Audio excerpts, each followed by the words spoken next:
everyone, Mighty Mommy here, and I'm ready to share some creative, insightful, and practical parenting tips. I'm your host, Cheryl Butler. In the first episode of this 5-part series on raising developmentally delayed children, we discuss steps to take if you suspect your child has any type of special needs. The second episode of the series focused on coping with a formal diagnosis. And in the third episode, we looked at the process involved for your child to receive an individual education plan, also known as an IEP, through the school district. In the fourth episode of this series, we're going to focus on creating a positive and fulfilling life for you and your special needs child. Today, I'll share the first 4 tips, and next week I will close with 4 additional tips. Now that you're starting to come to terms with your child's special needs diagnosis, you are going to experience a myriad of emotions. You'll likely question yourself and wonder if you have what it takes to be a strong parent for your child. I'm here to tell you from personal experience that not only can you do it, you just might surprise yourself, just like I did, in finding your life as the parent of a special needs child more enjoyable, rewarding, and amazing than you could have ever possibly imagined. Here are Mighty Mommy's first 4 ways for moving forward and creating a beautiful life for you and your family. Tip number 1, get your family and friends on board. Don't fear the judgments and reactions of others when you tell them the news of your child's special needs, even when you don't expect a positive response from your loved ones. Support, though, from a close circle of family and friends is one of the most important resources for parents of children with special needs, and people can't support you if you don't give them a chance. There may be surprises, as you find friends and relatives you thought you could count on slipping away, while others you never expected stepping up and pitching in. I regret I didn't share our children's delays with friends and family for too long, and instead I chose to carry the burden alone. Once I reached out, however, I was amazed at the folks who stepped forward to help.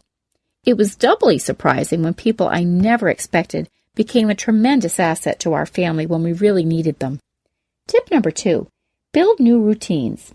Depending on the specific needs of your diagnosed child, your family's regular schedule and routines could become affected. You will most likely be incorporating more therapy and doctor's appointments, as well as other activities that your child will require. This is a wonderful opportunity to recreate a solid routine for the entire family. It may be difficult juggling all the new appointments, so be sure and build in family time that is strictly for fun, like a movie night or going out for ice cream. And please don't forget, schedule time for yourself every week. Get input from the other members of the family who live in the house so that everyone can feel like they are positive contributors in designing a schedule that works for all of you.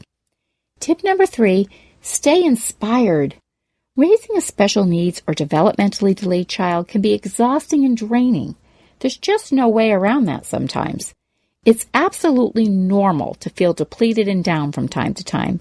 So when this happens, give yourself permission to feel that way, but just try not to stay there for too long.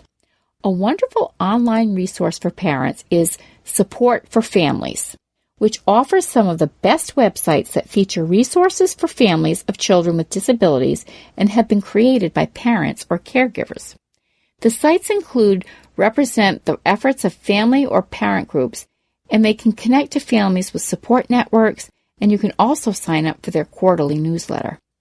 In addition, try to keep connected with at least one good friend that you can relax and laugh with, no matter how difficult things get. I met one of my closest friends through the special education department at our school.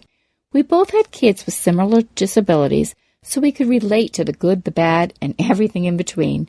She has always been my go-to gal when I need my spirits lifted, and vice versa.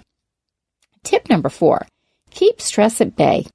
There's pretty much no way for a parent of a child with special needs to avoid stress entirely, but you can manage it instead of letting it manage you. Here are some techniques for taking control. Keep a journal where you can record all of your feelings, good and bad, whenever you just need to vent. Schedule regular timeouts for yourself. Make a pact with your spouse to give each other an hour or 2 off during the night, or swap a day off during the weekend with a trusted family member. This timeout can offer you some much-needed respite. Never, ever put yourself last in this respect. If you lose your steam, your child and your family are going to end up suffering. Exercise.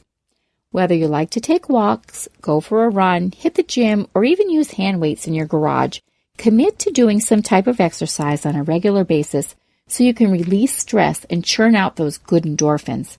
When you realize that you can get an exercise routine in, it's going to benefit you so much.